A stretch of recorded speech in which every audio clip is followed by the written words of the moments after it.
La tête au carré, du lundi au vendredi sur France Inter, à partir de 14h. La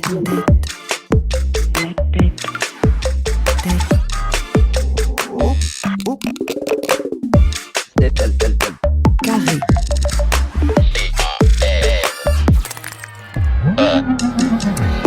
Au menu de notre club cet après-midi, les deux derniers candidats de ma thèse en 180 secondes, du théâtre pour vous embarquer dans le monde des rêveurs lucides, et puis enfin une nuit de l'astronomie pour remplacer votre sommeil par des étoiles et des structures de l'univers. Et je vais vous présenter bien sûr nos invités dans un instant. Et je salue les invités de ce club, nos deux doctorants, Émilie Huby et Sylvain Laborde. Bonjour. Et bienvenue, Émilie Huby et Sylvain Laborde. Vous êtes donc les deux derniers candidats en lice pour le concours Ma thèse en 180 secondes, avec lesquels donc on va faire connaissance au micro de la tête au carré. Vous serez sur la scène de la Maison de la Culture de Grenoble jeudi prochain. Sylvain Laborde, vous êtes doctorant à Normandie Université, au Centre d'études sport et action motrice. C'est le CESAMS? C'est le CESAMS, voilà. On prononce comme ça. Est-ce que vous pourriez également nous mettre en appétit avec le titre de votre thèse, s'il vous plaît? Ma thèse s'intitule « Activité vagale cardiaque et respiration lente contrôlée, influence sur le stress et la performance des fonctions cognitives exécutives chez le sportif ». Voilà. Et on va parler beaucoup de mental d'ailleurs, aussi avec vous, et vous nous expliquerez que c'est le coup de boule de Zidane qui vous a donné envie de faire votre thèse. Exactement, voilà, donc on va remonter à l'année 2006. Et c'est déjà la fin de ce parcours au micro de la tête au carré avec tous les candidats avec lesquels nous avons fait connaissance. Émilie Huby et Sylvain Laborde, vous êtes donc les deux derniers, et jeudi prochain, eh bien, vous serez avec vos camarades sur la scène de la Maison de la Culture de Grenoble pour la finale donc de MT 180 avec le CNRS et la CPU, et on va faire connaissance évidemment avec vous aujourd'hui.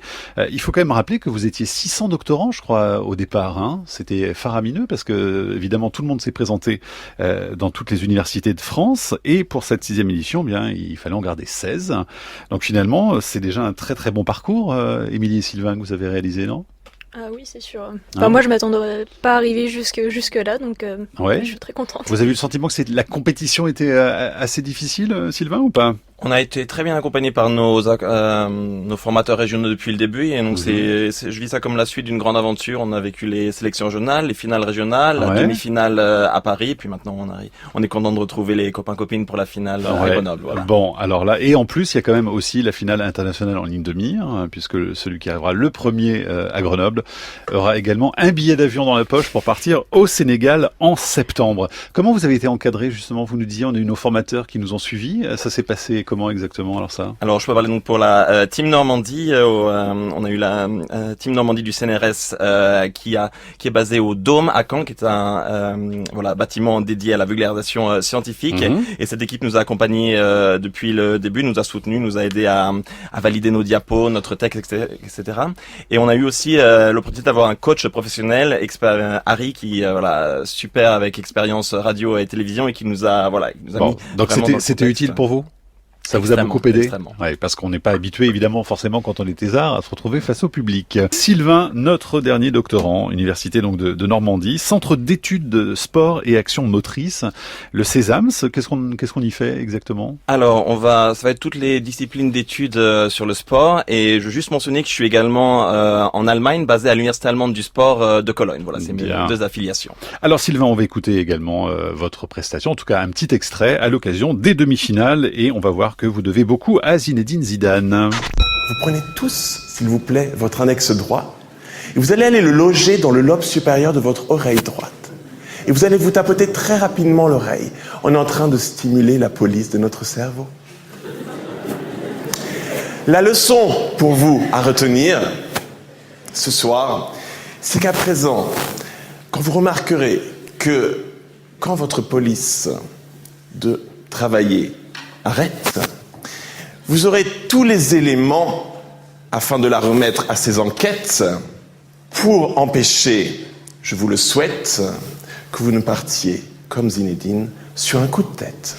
Voilà, et c'est la chute, hein, justement. Alors, désolé, on a mis la fin de votre prestation, donc on a un peu spoilé votre prestation. Mais évidemment, il y a une histoire tout à fait particulière qui nous renvoie en 2006, c'était en juillet, avec ce fameux coup de boule de Zinedine Zidane. Et pourquoi ça vous a inspiré, vous, pour votre travail de thèse quelques années plus tard, alors? Alors en fait, je me suis vraiment posé la question, je pense comme beaucoup de monde devant sa télévision ce soir-là, comment c'est possible que le meilleur joueur du monde, dans les moments les plus importants de sa carrière, puisse perdre à ce point le contrôle.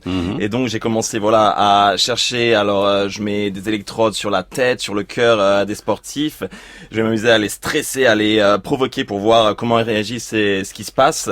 Et j'ai découvert effectivement des choses très intéressantes avec un nerf qui s'appelle le nerf vague, qui va relier le cœur au cerveau. Ouais. Et ce nerf vague, j'ai appris à le stimuler pour éviter que ça se reproduise. Bon, et vous êtes le premier à faire ça ou ça existait déjà avant? Alors, on va dire, il y a pas mal de chercheurs qui s'y intéressent. Moi, j'ai vraiment beaucoup approfondi le cas des sportifs parce que malheureusement, encore depuis 2006, tous les week-ends, les sportifs nous donnent l'occasion d'observer des pertes de contrôle sur le terrain. Ouais. Mais ce qui a été intéressant, donc je peux déjà dire aussi que cette thèse, c'est ma deuxième thèse. Donc la première, c'est vraiment comprendre ce qui s'était passé. La deuxième, c'est plus spécifiquement savoir comment éviter que ça se reproduise.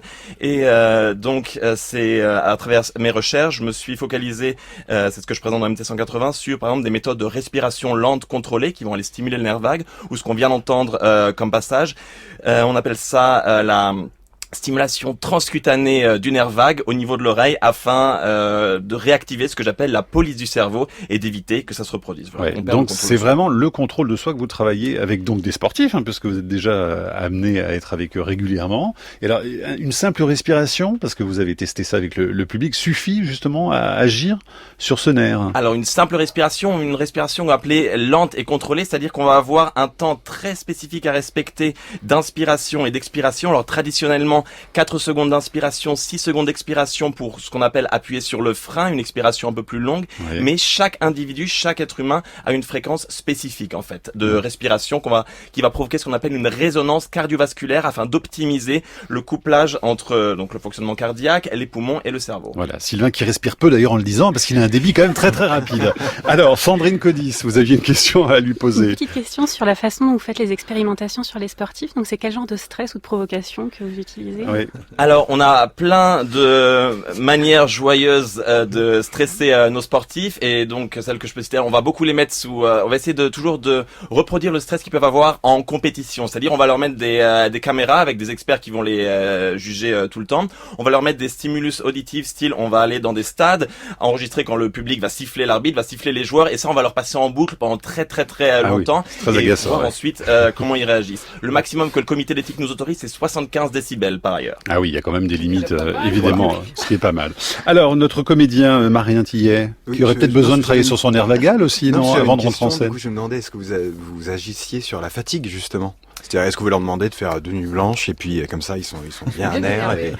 Alors j'ai des collègues qui font ça, mais c'est en fait quand je suis en interview, je reçois aussi souvent la question: est-ce que ça peut arriver à tout le monde? Est-ce qu'on peut tous devenir des Zidane? Et ma réponse c'est clairement oui. Et quand on va être dans des situations de fatigue, de pression, de stress, on a tous potentiellement alors un nerf vague qui est complètement désactivé et la possibilité de complètement perdre le contrôle. Sophie qui maîtrise très bien son nerf vagal. Un petit peu de yoga, ça leur ferait beaucoup de bien, c'est sportif. C'est le même principe. Tout à fait. Oui, c'est ça. Exactement. Toutes les méthodes de relaxation qui vont insister justement sur ces respirations lentes vont contribuer à la stimulation du nerf vague. Donc pour moi, pour rétablir la paix dans le monde, il faut que le monde devienne ce qu'on appelle plus parasympathique, qui est le nerf vague et le nerf principal du système parasympathique, donc il faut qu'on devienne un monde parasympathique. Bon, bah écoutez, vous avez du boulot encore devant vous, hein, Sylvain Laborde, et on pourra évidemment en savoir plus sur la scène de Grenoble pour votre prestation à l'occasion de MT180. Donc c'est le dernier rendez-vous aujourd'hui, 18h30 jeudi, pour tous ceux qui ont la chance d'avoir déjà leur place pour assister à vos prestations.